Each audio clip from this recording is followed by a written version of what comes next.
No contexto do estoicismo, uma filosofia que enfatiza a virtude, o autocontrole e a sabedoria prática como caminhos para uma vida boa, a questão de quem não merece sua confiança e respeito pode ser interpretada de várias maneiras. Os estoicos, incluindo figuras como Epicteto, Sêneca e Marco Aurélio, acreditavam que devemos nos esforçar para ser justos, equânimes e benevolentes em nossas relações com os outros, enquanto mantemos uma distinção clara entre o que está e o que não está sob nosso controle. A partir dessas premissas, podemos inferir algumas categorias de comportamento ou tipos de pessoas que, sob uma perspectiva estoica, poderiam ser consideradas menos dignas de confiança ou respeito, não por um julgamento moral absoluto, mas pela forma como seus comportamentos podem estar em desacordo com os valores estoicos. Importante ressaltar que, para os estoicos, todos merecem compaixão e a oportunidade de melhorar, mas certas atitudes podem justificar a cautela em nossas interações. Meu nome é Hugo Rodrigo e estou aqui para compartilhar com você conhecimento antigo que resiste ao teste do tempo. Fique até o final do vídeo e vamos explorar esse universo fascinante. 1. Pessoas desonestas. A honestidade é um valor fundamental no estoicismo. Pessoas que mentem ou enganam regularmente podem não merecer confiança. A desonestidade é um tema profundamente explorado, não apenas na filosofia estoica, mas em todo o pensamento ético e moral ao longo da história. Dentro do estoicismo, a honestidade é mais do que uma virtude. É um pilar para a construção de um caráter íntegro e para a manutenção de uma sociedade justa. Marco Aurélio, um dos mais renomados imperadores romanos e filósofos estoicos, salientava a importância da verdade como um componente essencial da dignidade humana, argumentando que devemos liderar nossas vidas como se estivéssemos sempre na presença de pessoas honradas e transparentes. Para ele, a verdade não era apenas uma questão de falar honestamente, mas de viver de maneira coerente com nossos princípios e valores mais profundos. Epicteto, outro filósofo estoico, oferecia uma perspectiva prática sobre a honestidade, sugerindo que devemos nos esforçar para ser fiéis em todas as nossas ações e palavras, mantendo uma congruência entre o que pensamos, dizemos e fazemos.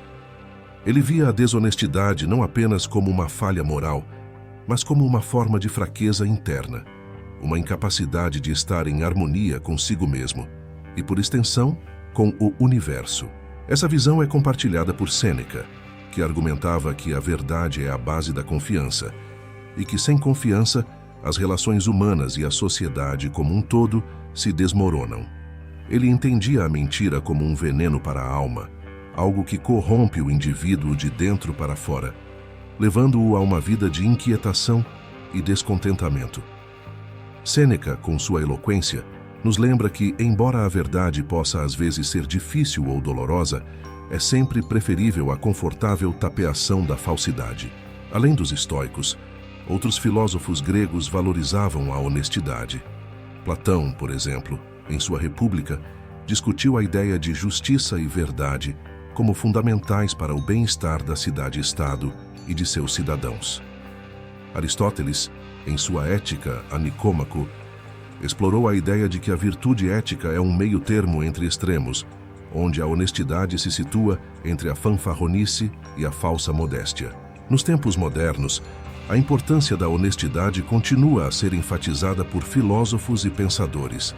Immanuel Kant, na sua formulação do imperativo categórico, argumenta que devemos agir de forma que possamos querer que nossos princípios se tornem leis universais. Um conceito que implicitamente endossa a honestidade como um valor universal. Mais recentemente, filósofos contemporâneos continuam a debater o valor e os limites da honestidade, ponderando sua importância em uma era de relativismo moral e pós-verdade. A desonestidade, portanto, é vista pelos estoicos e por muitos outros pensadores como um obstáculo não apenas à construção de um caráter virtuoso, mas também à criação de relações autênticas e comunidades estáveis. Ao viver honestamente, nos alinhamos com a natureza racional e social da humanidade. promovendo um ambiente onde a confiança e a integridade podem florescer. Como Sócrates pode ter sugerido, uma vida não examinada não vale a pena ser vivida. E parte desse exame envolve confrontar a verdade sobre nós mesmos e o mundo ao nosso redor, por mais desconfortável que seja. A honestidade, nesse sentido, não é apenas uma questão de falar a verdade, mas de viver de acordo com ela, uma jornada contínua em direção à autenticidade e ao respeito mútuo. 2. Manipuladores.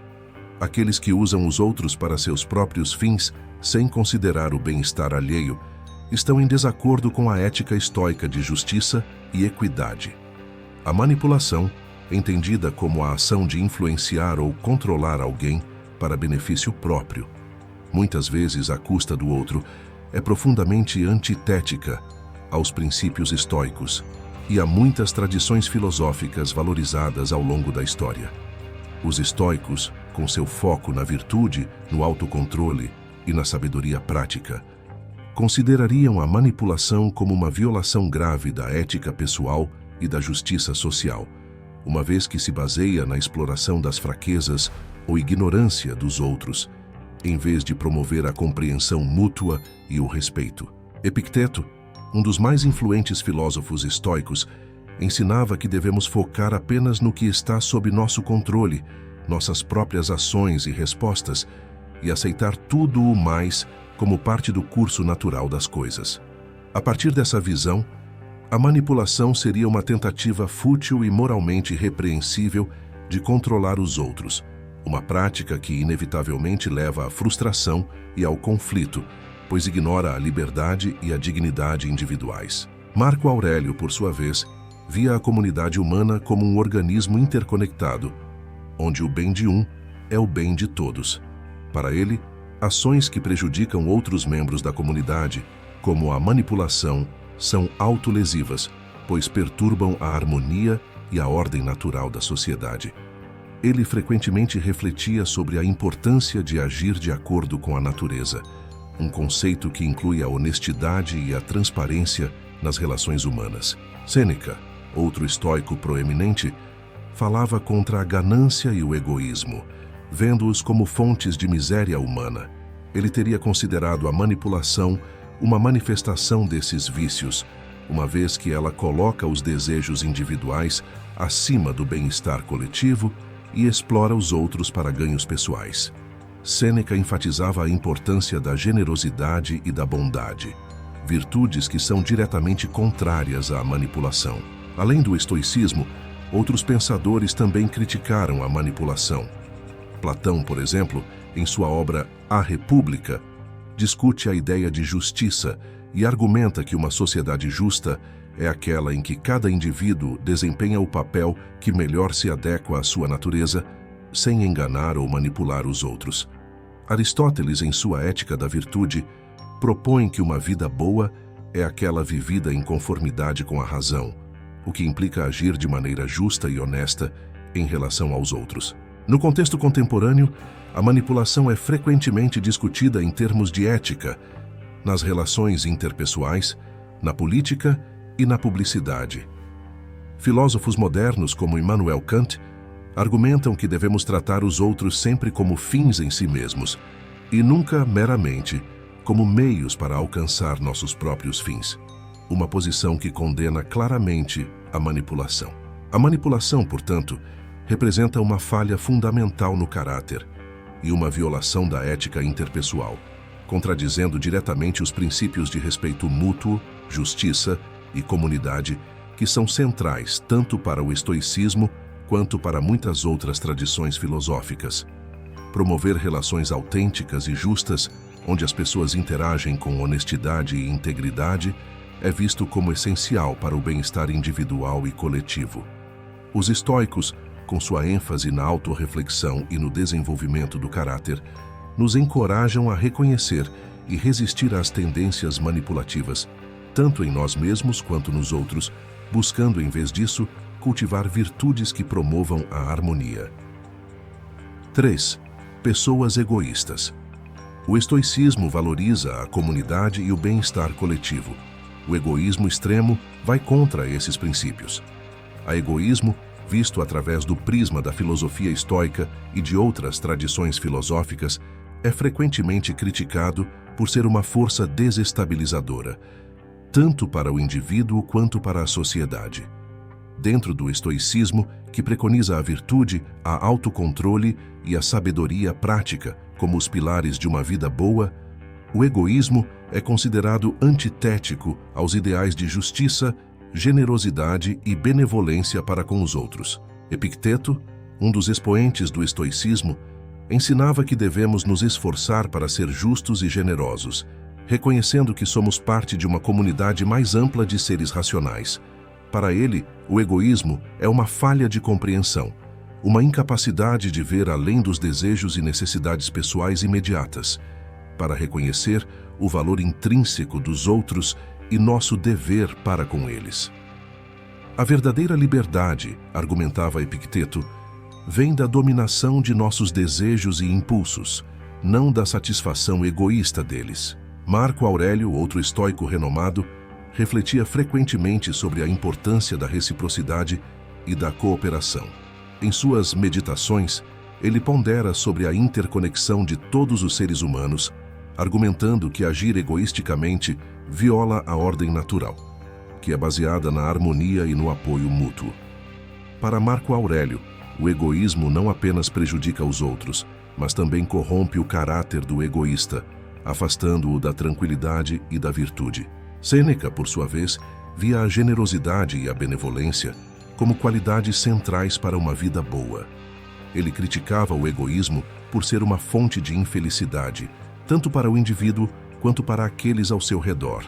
Em suas cartas e ensaios, Sêneca exorta seus leitores a praticar a empatia, a ajudar os necessitados e a reconhecer que compartilhar com os outros é mais gratificante do que acumular riquezas ou satisfações para si mesmo. Além dos estoicos, a crítica ao egoísmo pode ser encontrada em toda a história da filosofia. Platão, em sua obra A República, argumenta que a justiça surge quando cada indivíduo atua de acordo com o papel que melhor contribui para o bem da sociedade, em vez de perseguir interesses puramente pessoais. Aristóteles, na Ética a Nicômaco, defende que a virtude ética envolve encontrar o equilíbrio certo entre o excesso e a deficiência de certas qualidades, como o egoísmo e a generosidade, e que a felicidade verdadeira vem de viver uma vida de virtude ética, que inclui agir com justiça e benevolência para com os outros. No contexto moderno, o filósofo Immanuel Kant argumentou que deveríamos agir de acordo com máximas que possam ser universalizadas, um princípio que condena implicitamente o egoísmo, pois um mundo onde todos agem puramente por interesse próprio seria caótico e injusto. Filósofos contemporâneos continuam a explorar as implicações do egoísmo e do altruísmo, muitas vezes através da ética aplicada e da filosofia política, debatendo como as sociedades podem equilibrar os direitos e desejos individuais com o bem-estar coletivo. A rejeição do egoísmo e a valorização da generosidade, da empatia e da cooperação são, portanto, temas recorrentes na filosofia. Eles refletem uma compreensão de que a verdadeira satisfação e felicidade derivam não da satisfação de desejos pessoais isolados, mas do engajamento em relações significativas com os outros e da contribuição para o bem-estar comum. Ao superarmos o egoísmo e cultivarmos uma atitude de abertura e generosidade para com os outros, nos aproximamos do ideal estoico de viver em harmonia com a razão e a natureza, e avançamos em direção a uma sociedade mais justa e compassiva. 4. Pessoas vingativas. A busca por vingança é contrária ao perdão e à compreensão, qualidades valorizadas pelos estoicos. A vingança é um tema que tem sido amplamente discutido e refletido ao longo da história da filosofia, particularmente no que se refere aos seus efeitos corrosivos, tanto para o indivíduo quanto para a sociedade. Dentro do estoicismo, uma filosofia que preza pela serenidade da mente e a fortaleza diante das adversidades, a vingança é vista como uma emoção negativa, que perturba a paz interior e desvia o indivíduo do caminho da virtude. Os estoicos, como Epicteto, ensinavam que devemos aceitar os eventos externos como eles vêm, sem permitir que eles perturbem nossa tranquilidade interior. A vingança, nesse contexto, é uma reação que contradiz diretamente essa aceitação, pois nasce de um desejo de causar mal a alguém em resposta a um dano percebido. Epicteto argumentaria que tal desejo é irracional, pois nos prejudica mais do que a pessoa a quem desejamos vingança, corroendo nossa paz de espírito e nos distanciando da liberdade emocional.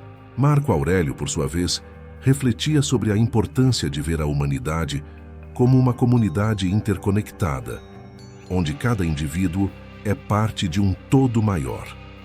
Ele via a vingança como uma falha em reconhecer essa conexão, uma ação que fragmenta a comunidade ao invés de fortalecê-la.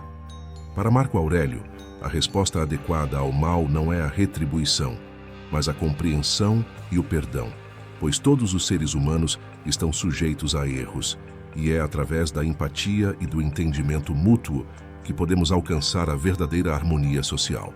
Sêneca, discutindo a ira, que muitas vezes serve de base para o desejo de vingança, em suas obras, argumenta que tal emoção é não apenas inútil, mas também prejudicial. Ele enfatiza que a ira nasce de expectativas irrealistas e de uma falha em aceitar a imperfeição humana, e que a verdadeira grandeza de espírito se encontra na capacidade de perdoar e seguir em frente, em vez de se prender a ressentimentos passados. Além dos estoicos, a crítica à vingança pode ser encontrada em muitas outras tradições filosóficas. Platão, por exemplo, em sua discussão sobre a justiça, sugere que fazer o mal em resposta ao mal não corrige a injustiça inicial, mas apenas a perpétua. Aristóteles, em sua análise da ética e da moralidade, reconhece a importância da justiça retributiva, mas também adverte contra o excesso de paixão e a perda de controle racional que frequentemente acompanha os atos de vingança. No contexto moderno, muitos filósofos e pensadores continuam a explorar a complexidade da vingança, frequentemente destacando suas implicações éticas e sociais. Alguns argumentam que a vingança pode ter um papel na justiça, servindo como um meio de reequilibrar as escalas quando o sistema legal falha. No entanto, a visão predominante continua sendo a de que a vingança, especialmente quando motivada por emoções irracionais, tende a ser destrutiva, levando a ciclos de retaliação que prejudicam a coesão social e o bem-estar individual. A sabedoria estoica, juntamente com os ensinamentos de muitos outros filósofos ao longo da história, nos incentiva a repensar a vingança, vendo-a não como uma força de justiça, mas como uma manifestação de fraqueza e falta de controle. Eles nos lembram que a verdadeira força reside na capacidade de perdoar, de aceitar a impermanência e a imperfeição do mundo, e de buscar soluções que promovam a paz e a reconciliação, em vez de perpetuar o conflito e a dor. Nesse sentido, superar o impulso para a vingança é um passo crucial na jornada para alcançar a tranquilidade interior e viver uma vida marcada pela virtude e pela sabedoria. 5. Pessoas ingratas. A gratidão é uma qualidade valorizada no estoicismo, pois promove a apreciação da vida e das relações interpessoais. A ingratidão, vista como uma falha em reconhecer e valorizar os benefícios ou gentilezas recebidas, é um tema que ressoa profundamente em várias tradições filosóficas, inclusive no estoicismo.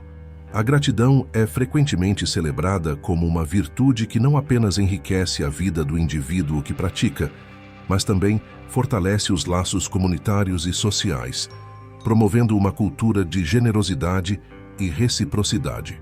Dentro do estoicismo, a gratidão é considerada um aspecto importante da virtude e do bem-estar. Epicteto, por exemplo, enfatiza a importância de estar satisfeito e agradecido pelo que se tem, ao invés de lamentar o que falta. Ele argumenta que a gratidão nos ajuda a manter o foco no presente e a apreciar as muitas bênçãos que a vida oferece, muitas das quais são frequentemente ignoradas ou subestimadas. Marco Aurélio reflete sobre a natureza transitória da vida e a importância de viver cada momento com uma sensação de gratidão e propósito. Ele vê a ingratidão como um sinal de falta de perspectiva e compreensão sobre a interconexão de todas as coisas no universo. Para Marco Aurélio, reconhecer e agradecer as contribuições dos outros é uma expressão de sabedoria e humanidade, fundamentais para o desenvolvimento de um caráter virtuoso. Sêneca, abordando a temática da beneficência e da gratidão, argumenta que a generosidade é uma das mais nobres qualidades humanas e que a gratidão é uma resposta natural e essencial à bondade recebida. Ele critica as pessoas ingratas por sua falta de reconhecimento e sua incapacidade de manter relações sociais e pessoais harmoniosas, sugerindo que a ingratidão é tanto uma falha moral quanto uma fonte de infelicidade pessoal. Além dos estoicos, a gratidão tem sido um tema de interesse em muitas outras tradições filosóficas. Aristóteles, na sua discussão sobre amizade e ética, destaca a importância da reciprocidade e do reconhecimento mútuo para o fortalecimento das relações sociais. Para Aristóteles, a gratidão é uma peça central na construção de comunidades éticas e na promoção da felicidade humana. No contexto moderno, a gratidão tem sido objeto de estudo não apenas na filosofia, mas também na psicologia positiva, onde é associada a uma série de benefícios para a saúde mental e física, incluindo maior felicidade, satisfação com a vida e resiliência diante do estresse e da adversidade. Filósofos contemporâneos e teóricos sociais, como Alain de Botton e Martha Nussbaum, discutem a gratidão como uma virtude essencial para a vida em sociedade, promovendo a coesão social, a empatia e o bem-estar compartilhado. A crítica à ingratidão, portanto, vai além da condenação de um ato individual de esquecimento ou descuido. Ela aponta para uma falha mais profunda na capacidade de apreciar e valorizar as interconexões humanas e a generosidade alheia. A prática da gratidão, conforme vista através das lentes do estoicismo e de outras tradições filosóficas, é um caminho para o desenvolvimento pessoal, a construção de relações mais profundas e significativas e a criação de uma sociedade mais compassiva e harmoniosa. Ao cultivarmos a gratidão, reconhecemos não apenas o valor das contribuições dos outros em nossas vidas, mas também nossa própria capacidade de contribuir positivamente para o mundo ao nosso redor. O estoicismo, entretanto, também nos ensina a reconhecer a imperfeição humana, incluindo a nossa própria, e a cultivar a paciência e a compreensão em relação às falhas alheias. Essa perspectiva não significa excluir pessoas de nossa vida de maneira categórica, mas sim nos munir de sabedoria para lidar com as relações humanas de forma mais consciente e equilibrada. Meu nome é Hugo Rodrigo, e esta foi a minha contribuição. Se você deseja expandir seu conhecimento, convido-o a adquirir o e-book. Deixarei o link nos comentários, permitindo-lhe aprofundar sua sabedoria. Caso tenha apreciado este conteúdo, considere inscrever-se para não perder nossas futuras publicações. Além disso, se acredita que este material pode inspirar ou auxiliar alguém que conhece, sinta-se à vontade para compartilhá-lo.